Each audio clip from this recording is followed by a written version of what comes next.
Let me tell you something before you go. Whenever people come see me live, I try to say something meaningful to people. You know, I'm in the laugh business. That's my gift. That's what God gave me at birth. Your gift is the thing that you do the absolute best with the least amount of effort. I want to tell you something that can help enrich your life. It's a sure sign from God that he ain't through with you because he wakes you up in the morning. When he's done, you won't wake up no more. But as long as you're waking up, that means he has something for you that he hasn't been able to give to you for whatever the reason. I'm going to help you get to that reason a little bit quicker. I want to tell you something that I learned that changed my life. I was reading a book one time that had a quote in there from Albert Einstein. And Albert Einstein said, "Imagination is everything. It's the preview to life's coming attractions." If you think about that, that's a really, really true statement. Because everything you see in this world came from somebody's imagination. Everything. Somebody was talking on the phone one day, on that wall phone, connected to the cord, and tried to walk, and it didn't go no further. And he wanted to just go outside and get something out the car. Somebody said, "You know what? I wish I could take this phone outside." Everybody in here got a cell phone. It was in somebody's imagination. Somebody imagined that. Somebody imagined everything. Somebody got tired of walking. Somebody got tired of driving cars. Somebody said, "We're going to fly." You're not finna fly. Everybody in here done been on a plane. See, your imagination is the evidence of things not seen. You know why they call it the evidence of things not seen? Your imagination, you the only one can see it. You're the only one can see it. See, so all this stuff you've been imagining was not some hocus pocus. When you imagine stuff, it's actually God showing you a preview of a coming attraction he has for you.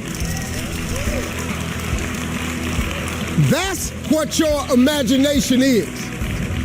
Why do you keep imagining yourself with a second home?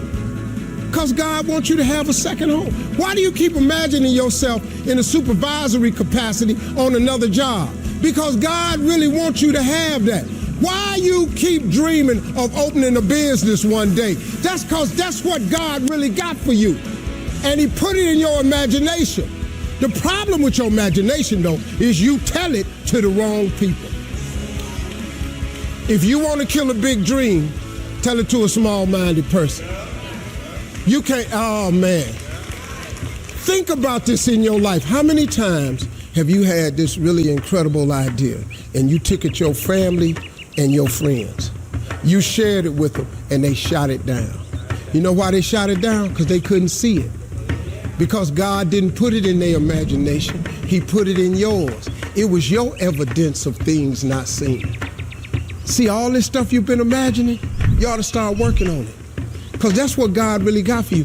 Your real life is in your imagination. I'm here to tell you that. You think I'm here by accident? I'm here because he put this in my imagination when I was 10. When I was 10, he showed me I was going to be on TV. That's all I ever wanted. The assignment when I was in the 6th grade was everybody write their name on a piece of paper and write what you want to be. You know what I wrote on my paper? I want to be on TV. Now, the problem I had, though, was I used to suffer with a serious stuttering problem. I couldn't talk outside my house. I stuttered for years. I flunked out of school. I'm on my 3rd marriage. I lost everything I ever owned twice. I've been homeless and lived in a car for 3 years. But at 10, though, I wrote on a piece of paper, I want to be on TV. So the teacher went around the room and read everybody's paper. Had you stand up when she called your name, and the only assignment was your name and what you want to be. Doctor, lawyer, dentist, basketball player, football player. I wrote I want to be on TV. She saved me for last. She said, "Little Stevie, come to the front." Now I'm thinking, I'm going to the front because I got the best answer. Because ain't nobody had put that on their paper.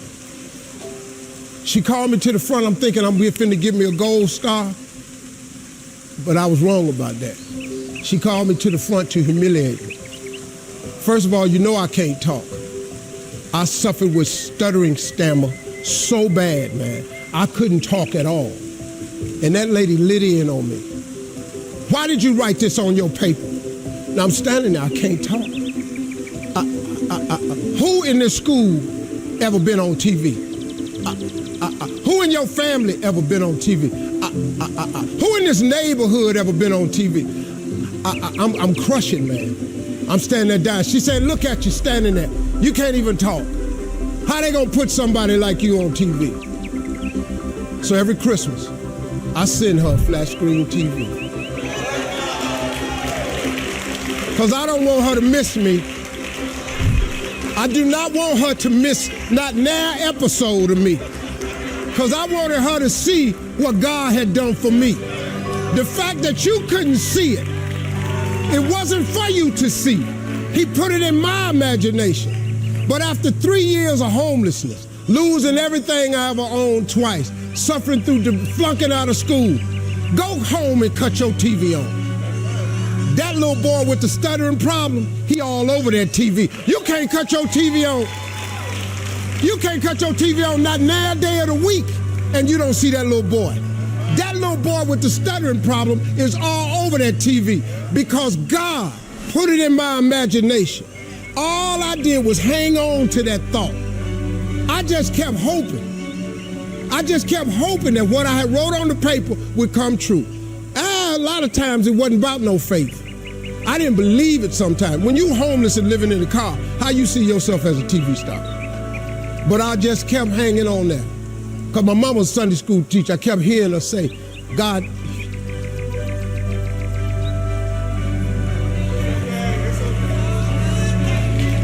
God didn't bring you this far to leave you. God didn't bring you this far to leave you. Why do you think he keeps waking you up? Because he got more for you. He got way more for you. He got plans for you. But he needs your faith. He just needs you to call on him. He needs you to dust off your imagination and just go for it. You got to try. Quit waking up thinking you ain't got no say-so in your life. You have a choice in this matter. You can't stop what happened to you, but you can doggone sure do something about what happened to you. Life is 10% what happened to you, is 90% what you do about it. Somebody in your family gonna die. Somebody in here gonna get fired. Somebody here gonna get an eviction notice. Somebody gonna get laid off. Somebody company gonna close. That's life. Somebody you love gonna break up with you. That's life. But what you gonna do about it though? Since it's gonna happen anyway.